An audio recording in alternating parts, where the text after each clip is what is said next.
morning.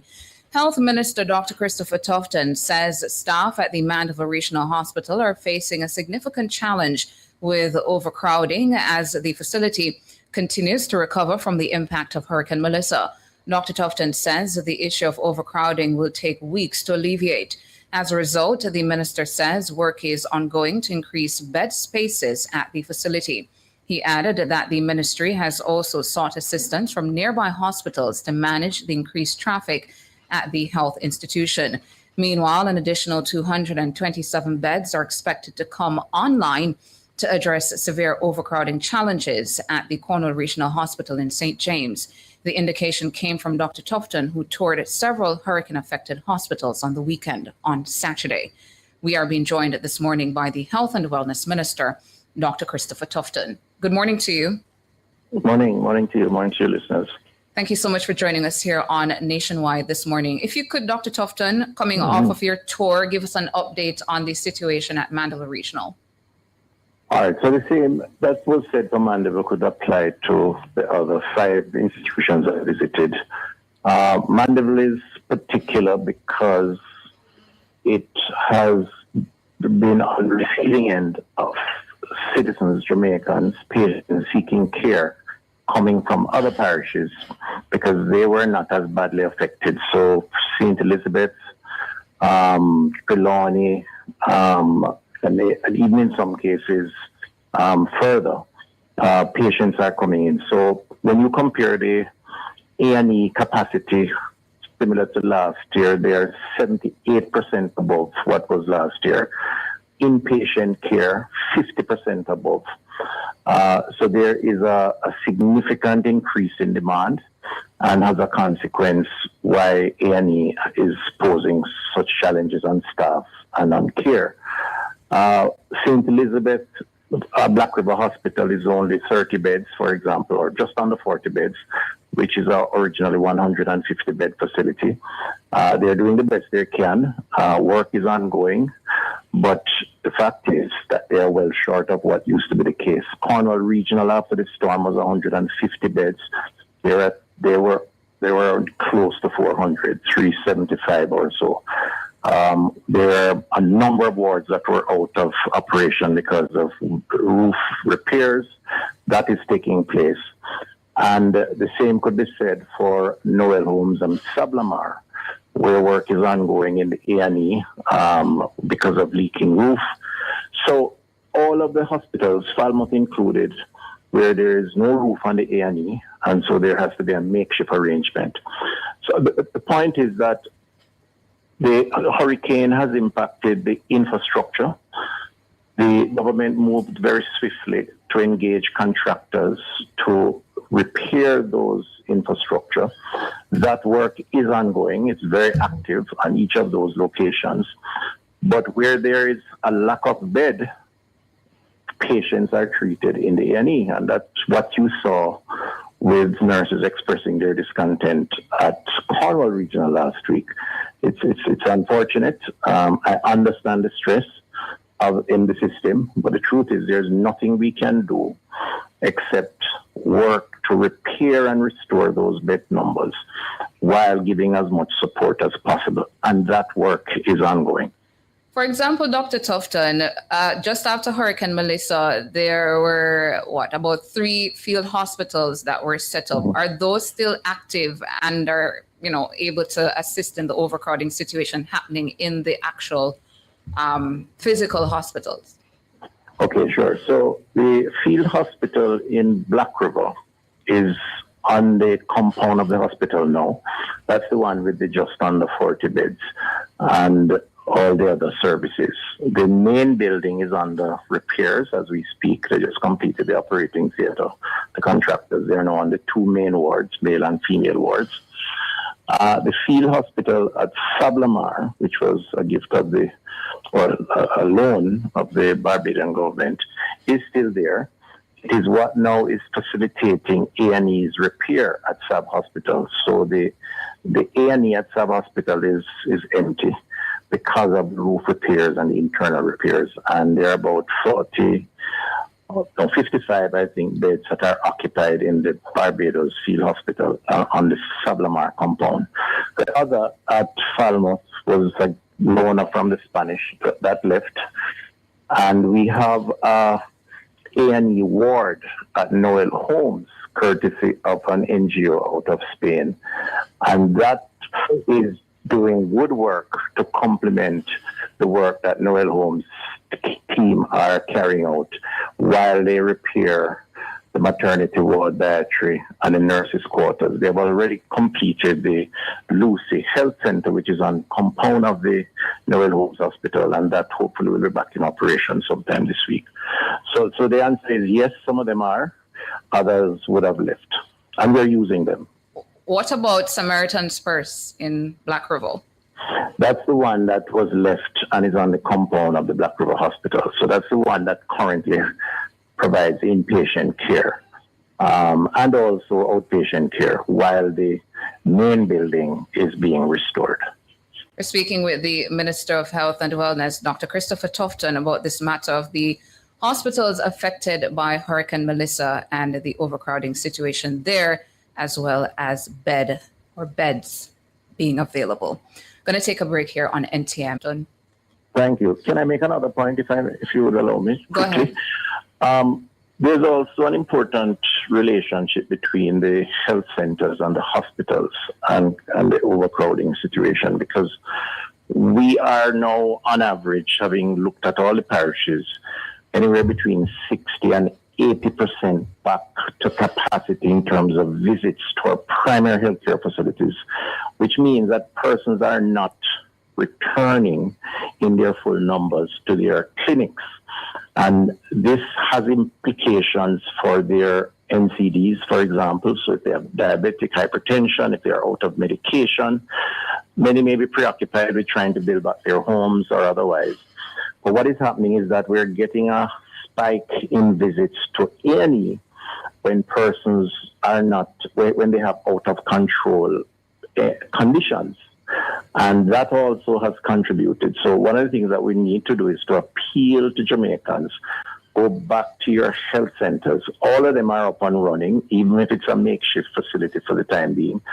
And it's important to go there first to take your medication, control whatever condition you have, because the doctors tell me that a lot of the visits are either related to trauma, so the motor vehicle accidents, which is another issue, or persons who have out of control chronic conditions. And that is contributing to the spillover. Going back to Mandeville Regional Hospital, Minister, where you said the A&E is 78% over its capacity. And then you said when compared to last year. When compared to last year. And inpatient, where you said it's 50% over its capacity. For that, what are the arrangements to address that sort of overflow?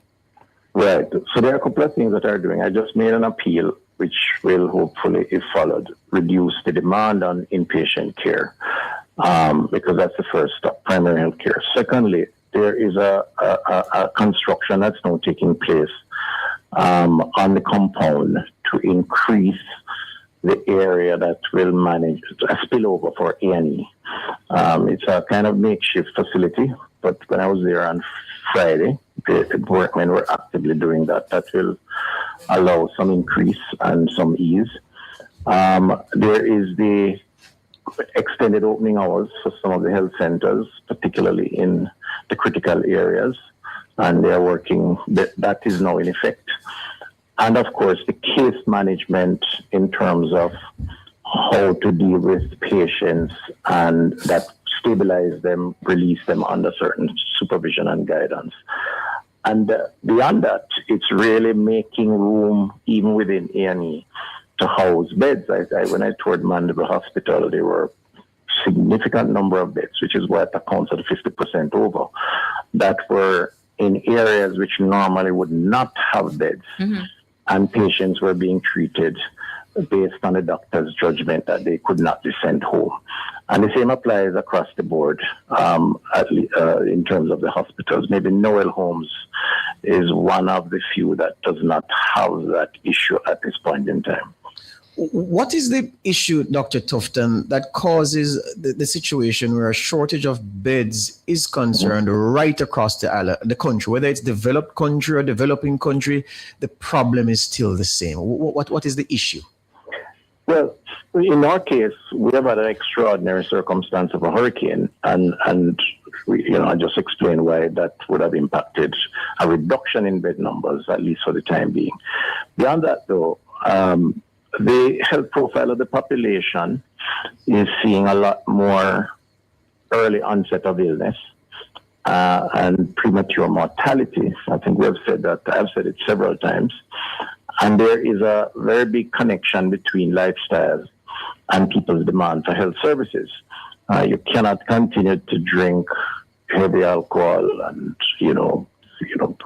ultra-processed foods, lack of exercise, motor vehicle accidents, and so on, and not see the demand on the health services. So it really is a lifestyle issue if I were to just do a blanket conclusion.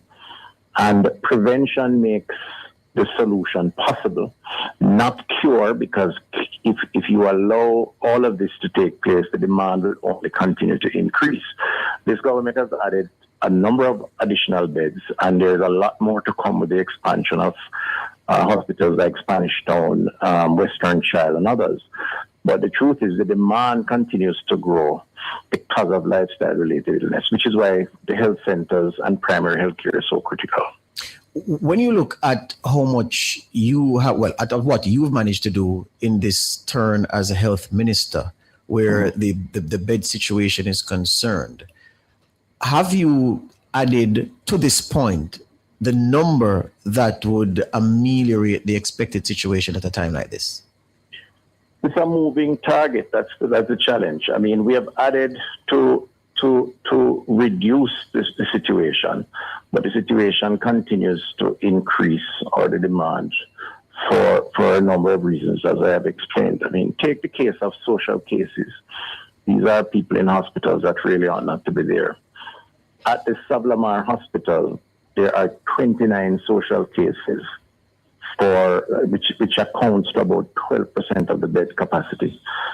So 12% of beds are occupied by persons who literally are living in the hospital, like an infirmary. We should call them bed blockers, but go ahead. You can say the way you do say it. I can say bed blockers, but go ahead. Right. So that at any point in time between 5 and 10% across the system is a problem. Now, how do you transition these persons to infirmaries? That's a conversation that we have to have. Do we hold family members accountable? That's a conversation I've mooted. I'm told the law doesn't allow it. Maybe we need to amend the law to support that, because some people just use the hospital as an infirmary and they drop their loved ones off. So all of this is an important thing. Now, what's the solution, or what's the direction we're going in? Apart from adding additional capacity, which we do need because we haven't done much from independence, and so this government has done a lot more than any other to add capacity. We have embarked on a significant primary healthcare program where we are intending on expanding services at the community level to try and reduce the demands on beds in the hospital system. And so we're expanding health centers, we're adding more doctors and nurses, we're doing more home visitations, we're doing more outreach, we're offering more medication through the NHF, all of which we hope will allow a sort of community-based engagement around healthcare. And in fact, beyond that, lobbying for better lifestyle practices by highlighting some of the critical issues. Here's the thing. In 2023, late 2023, I recall you giving an interview talking about social patients and making the same point that, it's a conversation we need to have. It's 3 years down the line, Minister. What is holding up that conversation? Because it's not a large number, 12%. Well, it is a large number, 12% of bed spaces being occupied by people who are well enough to go home. When will that conversation be had to allow the infirmaries to absorb those who they can absorb, and for other places, family members, to take the rest? It demands attention now, I would suggest to you, Minister. Well, we did pursue it by writing to the Attorney General and inquiring of what the position as it relates to family members could be in terms of a legal position. I have noted aloud that we need to hold some of these family members accountable who oftentimes reside in the homes of these persons. More often than not, they're older retirees. And when they die, they come for their death certificate to claim their possession. It's as bad as that. They literally leave them in the infirmary, unattended, in the hospital, sorry. So that's one angle. And we were told that the laws needed to be amended to support that. And so that's something that we need to pursue. What about the infirmary side? The infirmary side and that partnership? The infirmary side, yes. We have worked together with local government and have supported in one way or the other the expansion of some of the bed capacity in infirmaries like Spanish Town, and even provided support. I think the system needs an overall. It's something that the Minister with Responsibility and myself have discussed. And as a government, I think we're going to have to take it on because it is a problem. 10% of bed count in a 4,000 bed setting is for 400 beds. That's a lot, and it does make an impact in terms of some of the waiting that we see in A&E or otherwise for beds. So are you giving us a commitment this morning to renew those talks with Desmond McKenzie to have a greater partnership where the infirmaries can take more of these cases where the families are not in a position to accommodate them? Well, it would certainly mean the expansion of the capacity of these facilities, and they are stretched also, and I fully understand that. So it would have to be an all-of-government approach, and those two approaches from the family side as well as the government support side is what is needed. And yes, we will continue to push for that. I was making a point in another segment earlier this morning about the amount of money that the health portfolio has been allocated out of the budget over the 8 years up to 2024, and even noting that the lion's share is hoovered up by recurrent expenditure, only 11.5 billion of 145 going into capital projects. Ideally, what should be that ratio between what is spent on recurrent expenditure as opposed to what is spent on capital works over, say, one budget cycle to really put us in the position that we need to be able to care for those who are sick among us? I'm not sure that it can be assessed in that way to form an informed position. I think it depends on this current state and what is required. In our case, we're playing catch-up, and the allocation, even though it seems small as a percentage of overall budget, is the largest it has ever been. Yes. Under this current administration.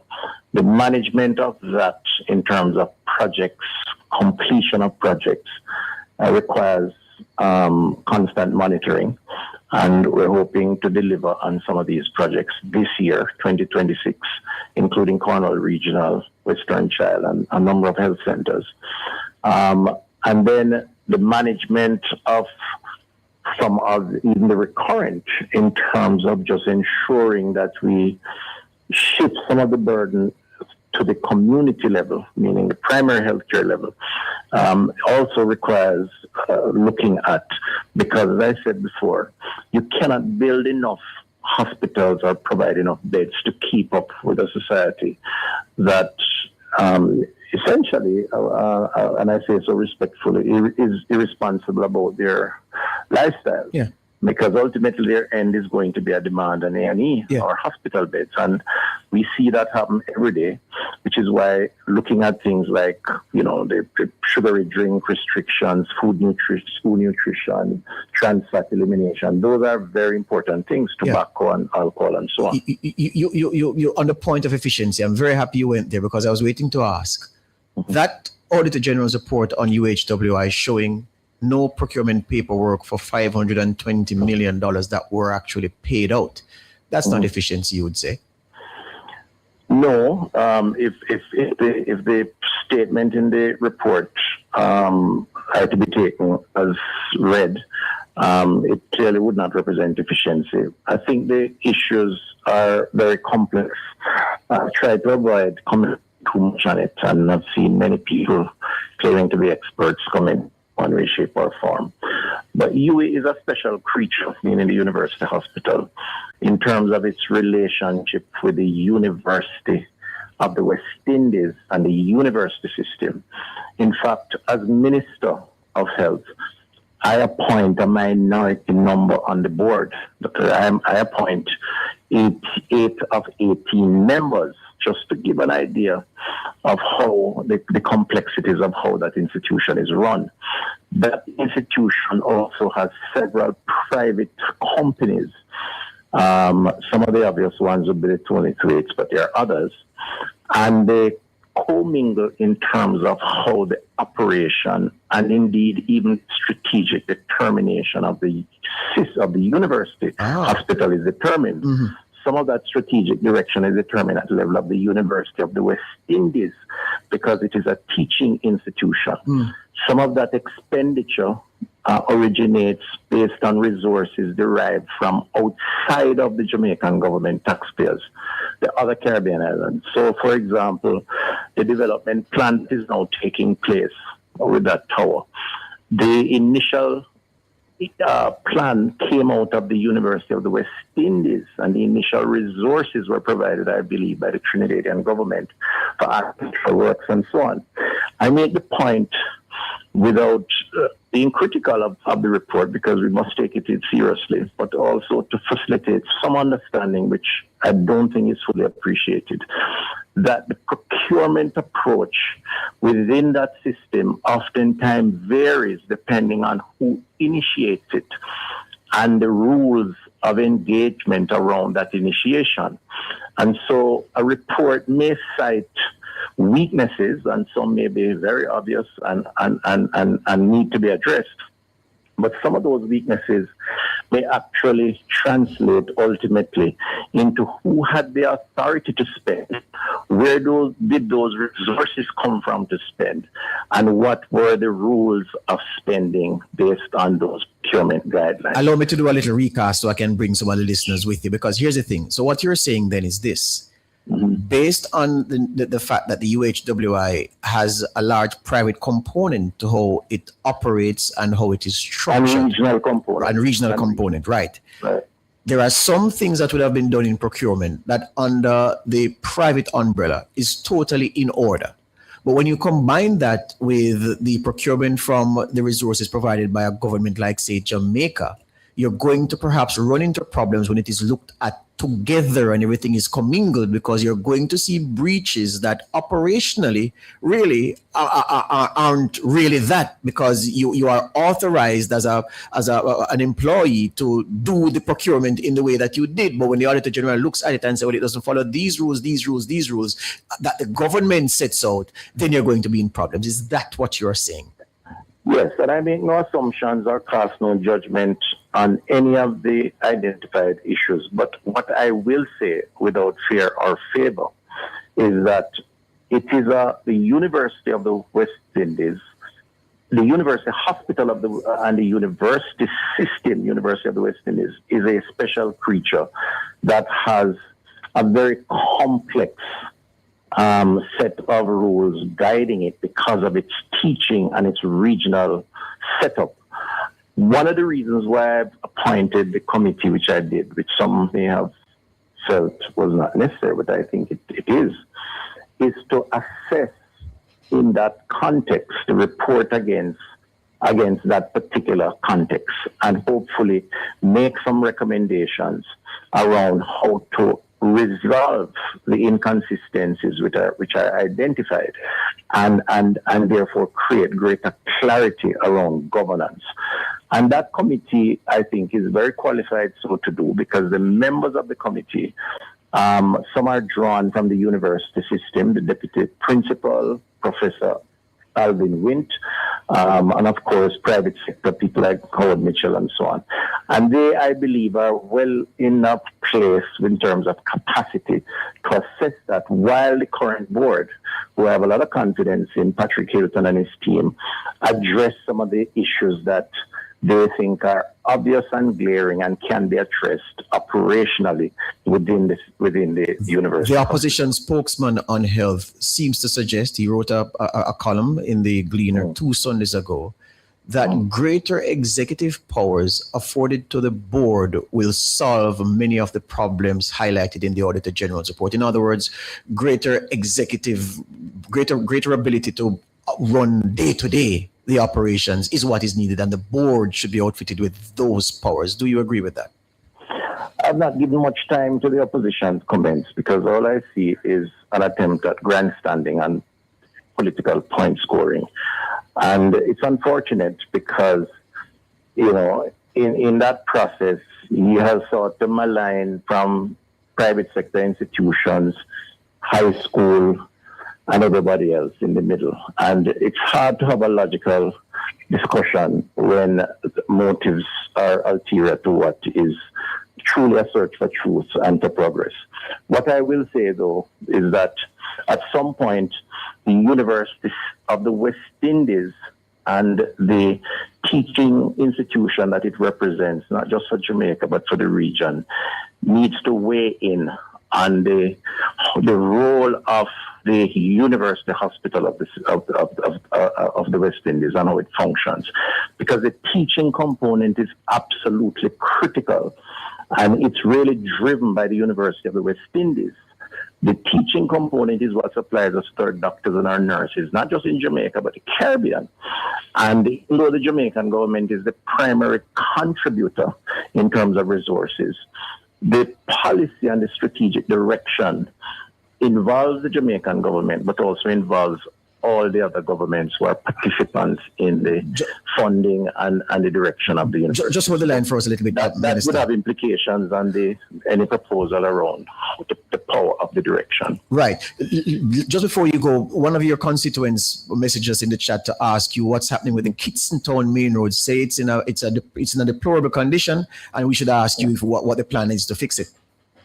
The NWA is very aware of it, have made representation. They do have plans to fix it. I think they have done some remedial work recently. I will continue to press and represent in order to address it. That area is traversed heavily, particularly because of the Dovecot Memorial Park there that has multiple funerals each week. And yes, I do agree that it needs some work. All right. Thank you this morning. Okay. Health Minister, Dr. Chris Tufton.